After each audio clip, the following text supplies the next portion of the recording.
Duke se ka pasur zhvillime mjaft interesante lidhur me luftën në Iran, ku kjo jo për shkak të luftimeve, po për shkak të një raportimi të mediave ndërkombëtare se mes Izraelit dhe Shteteve të Bashkuara të Amerikës raportet nuk janë më siç ishin kur filloi lufta. Bëhet fjalë në fakt për një telefonat të zëvendës presidentit J.D. Vance me kryeministrin e Izraelit Benjamin Netanyahu. Për të folur mbi këtë bisedë dhe mbi këtë zhvillim, kam të ftuar në një lidhje direkt analistin e njohur Lutfi Bilali. Zoti Bilali, falenderoj shumë për intervistën. Faleminderit edhe nga ju, zoti Doçi. Zoti Bilali, a ka një krisje në raportet e Shteteve Bashkuara të Amerikës dhe Izraelit? Nuk e besoj që mund të jetë një krisje e madhe. Mendoj që ndoshta ka qenë J.D. Vance, zëvendës presidenti, i cili me qëllim është lërë si figura e cila ndoshta nevojitet për arritjen e një komisi në arritjen e një aranzhmani për përfundimin e luftës, dhe mendoj që e logjikshme dhe jashtëzakonisht mendoj e drejtë, po që se nuk është e konfirmuar, po duket që ka qenë një bisedë telefonike mes J.D. Vance dhe Netanyahut, ku më duket që shumë mediume ndërkombëtare kanë paraqitur që ju e keni futur në kurth Trumpin. Mendoj që është e vërtetë që është një kurth e përgatitur, meqense Netanyahu alibin e tij e ka që Mossadi e ka informuar dhe i ka dhënë informacione ndoshta jo të qelluara, edhe pse ne shpesh thojmë që Mossadi është ndoshta që nga themelimi kopja e IM6-it, dhe cila është një fuqi jashtëzakonisht e madhe inteligjencës që konkuron me dy inteligjencat më të forta që sot ka bota në këtë zanat, ta quajmë kështu. Dhe mendoj që informacionet e tilla tregojnë që ka një luhatje që është e logjikshme, nga se presioni është bukur i madh. Ne, zoti Doçi, kemi një situatë kur o nuk janë dëgjuar strategët e Ministrisë së Luftës tani më, apo asoj që njët të Pentagonit, apo kanë qenë instruksione apo këshillat të gabuara. Dhe kjo mendoj që ka futur në një qarsokak komplet politikën, administratën e presidentit Trump, apo vetë personalisht Trumpin. Mos të krijojmë habi këtu që nuk del fituese Amerika në një luftë të tillë konvencionale të drejtë me Iranin. Mirë po mendoj që strategjikisht është mas e qartë. Irani është fitues kësaj lufte. Në aspektin strategjik po flas. Jo në aspektin drejt për drejt, në paritet me Shtetet e Bashkuara apo me fuqinë amerikane. Meqense ande kemi për të parë shumë gjëra në të ardhmen. Nga se do kemi një situatë e cila mund të gravoj në rreziqe të mëdha.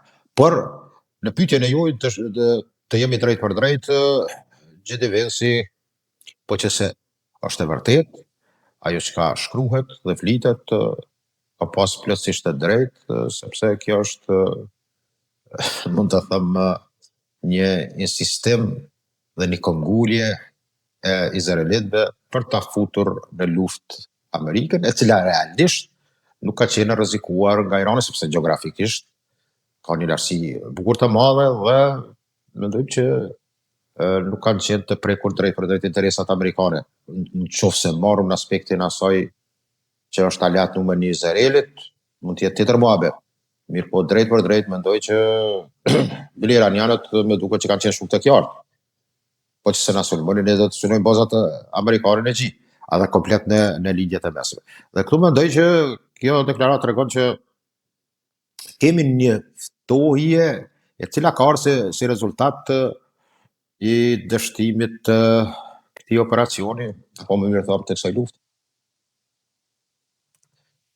A ishte në fakt një keq informim i Mossadit që i ka bërë Netanyahut, apo ishte një kurth i Netanyahut për të futur në luftë shëball? Së pari, emisioni shumë i shkurt të flasum për Mossadin. Një organizatë gjigante, por jo pa gabime. Dhe me të meta bukur të mëdha. Mendoj në këtë drejtim, edhe pse ne nganjëherë glorifikojmë aksionet e tilla, për shembull, legjenda e tillë që njihet Eli Cohenit, i cili ka qenë në zemër të asaj kohe në vitet 60 në strukturat e armatës së Republikës Arabe të Sirisë. Dhe mendoj por edhe shumë aksione të tjera që ka kryer, sidomos ndaj organizatave të ndryshme palestineze brenda dhe jashtë tokës historike të njohur të Palestinës, sidomos në Jordani, vendet arabe, pastaj edhe në vendet tjera në të ndryshme, qoftë në juglindje të Evropës apo edhe në perëndim. Dhe mendoj që personalisht kam një bindje dhe nga disa më të them sa kum vrejtur në këtë mozaik, ka mund të jetë një kurth, mund të them kështu, një shantazhim i inteligjencës iraniane, e cila me duket që ka ditur që do jetë goditje dhe ka bërë një sinjal, ta quaj kështu, jashtëzakonisht profesional, që ne mund të jem në gatshëm të qëndrojmë vetëm 4 apo 5 ditë. Dhe kjo është ai citati pastaj që Trumpi ka menduar që kjo punë iraniane do dorëzohen për 4-5 ditë. Jo për 20 minuta si Venezuela, se është tjetër kalibër, tjetër klasë, mos flasum edhe për një popull që historikisht ka një traditë 4-5 mijë vjeçare të kulturës dhe civilizimit, dhe jashtëzakonisht populli i cili flijohet. Dhe në këtë drejtim mendoj që ky informacion, ky sinjal iranian ka vërë ndoshta në vetkënaqësi, qoftë parën izraelite apo amerikane, që po këtë punë do ta kryejmë 3 deri në 5 ditë. Dhe ka qenë, me duket, një gabim informacioni me të cilat ndoshta ka përpunuar operativa qoftë Mossadit, qoftë shërbime amerikane, që me qëllëse mendoj që inteligjenca amerikane ka të rrekur vërejtën. Ushtarakët dhe të numri i strategëve apo oficerëve të lartë të ushtrisë amerikane ka të rrekur vërejtën Trumpit. Edhe praktikisht, sidomos u pritur në janar që do ketë sulm. Ata që kanë përcjellur këto ngjarje, ka ditur shpesh për disa misione kom cekur qysh pas luftës së 12 qershorit, 12 ditore të qershorit të vitit të kaluar, që do të jetë një operacioni i quajtur operacioni i Perëndisë, të cilin e kanë koduar Izraeli dhe sidomos izraelitët për të goditur në Liban Hezbollahun dhe Iranin bashkërisht. Dhe kjo ka zgjatur, pastaj kemi ardhur në 28 shkurtit kur ka qenë goditja, e cila mendoj që ka qenë përgatitur e planifikuar qysh më herët. Por situata më duket që ka hyrë në një fazë tjetër. Shërbimet inteligjente mund të jenë sa do të forta, mund të shantazhohen. Sot jetojmë në një kohë që nuk ka shumë dallim zhvillimi i inovacioneve si nga lindja dhe perëndimi.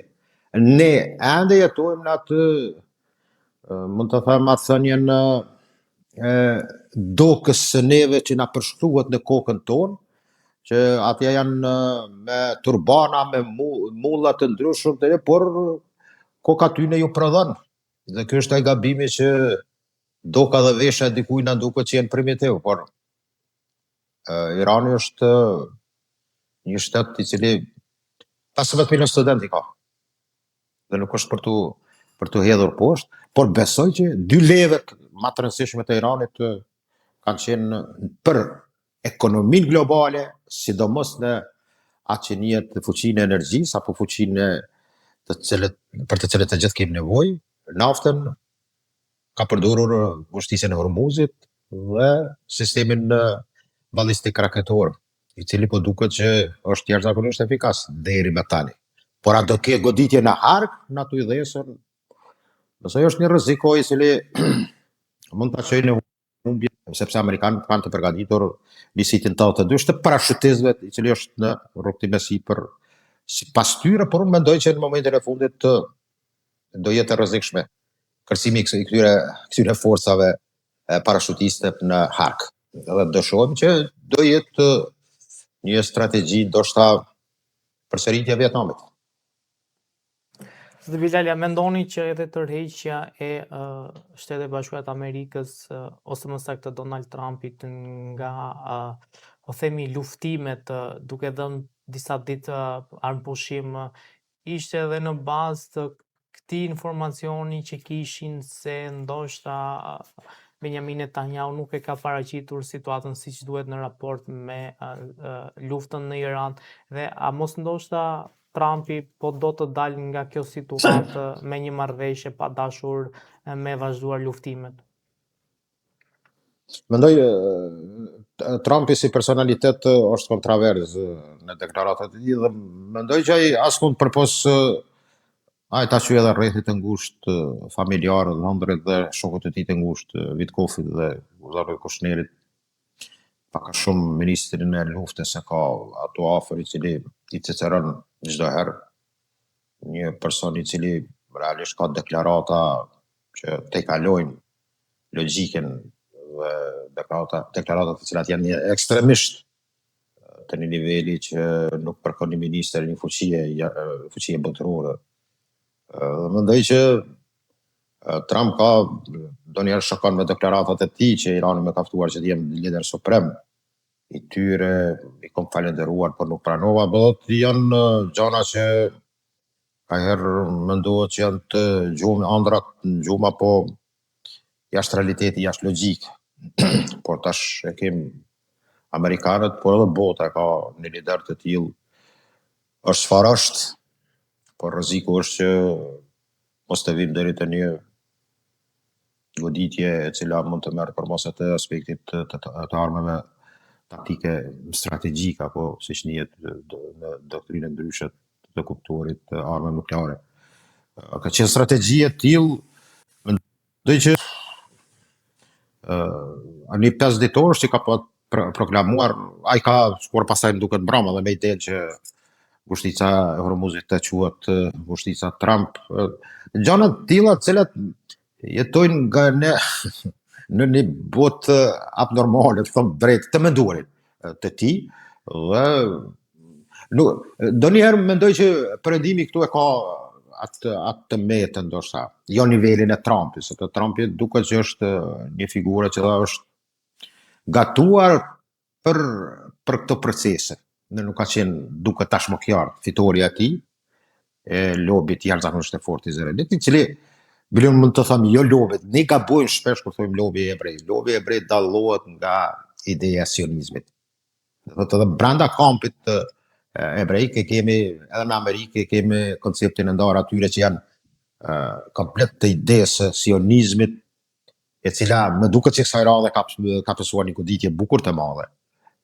Nuk mund të ekzistojë pa një paqëtim dhe pa të kuptuarit që nuk mund të ketë stabilitet në lidhjet e mesme, por edhe mendoj që ne bota nuk mund të shkojë në humner për çefin e këtyre ideve të smora. Dhe kjo mendoj që do ishte një leksion i mirë për të gjithë ata që deri më tani kanë pasur bindje që ata mund të jenë që vendosin, që godasin dhe që përfundojnë misionin kur duan vetë. Dhe kjo mendoj që pak a shumë në konceptin mes dy, mund të them, puqjeve dhe kundërshtimeve, lindje perëndim, duhet ta gjejmë një mes. Bota ka nevojë për një mirëkuptim të tillë, sepse kemi arritur në një stad ku inovacionet ta zënë botë sot nga 10 që mund të jenë të një niveli të lartë, 8 janë kinezë dhe 2 amerikanë. Dhe duhet kuptohet që metë nuk janë da me krojshë, do të rrinë në Atlantik, do ma pak të rrinë në lindjet mesme, apo e kundërta. Mendoj që këtu duhet kuptojmë që niveli elektronikës dhe i zhvillimit teknologjik është i tillë që nuk ka modallime veri jug apo lindje perëndim. Dhe mendoj që në këtë pikë ndoshta Trump ka pasur instruksion, apo unin e ti mund të them, personal, që nuk ka dëgjuar. Mendoj që këtë ka dhënë qartë shefi i antiterrorit, John Kent, i cili qartë as ka treguar, një njeri që do ka qenë një farë mirë, ka qenë një kosif dhe zamën i shërbime inteligjente amerikane.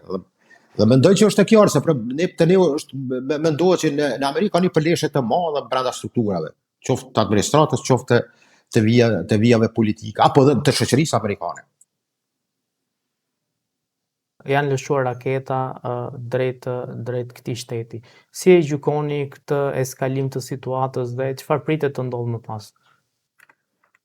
Më duket që ka pas goditje në Negev, në shkërtirën e Negev, në atë pjesë e cila lidh ndoshta edhe pjesën që është Dimona, centrale e Shimon Peres, pastaj Bersheba, që të gjitha këto kanë një lartësi, kjo pjesë 35 km nga Bersheba, pastaj me detin e vdekur atje në edhe aty një 40 km për.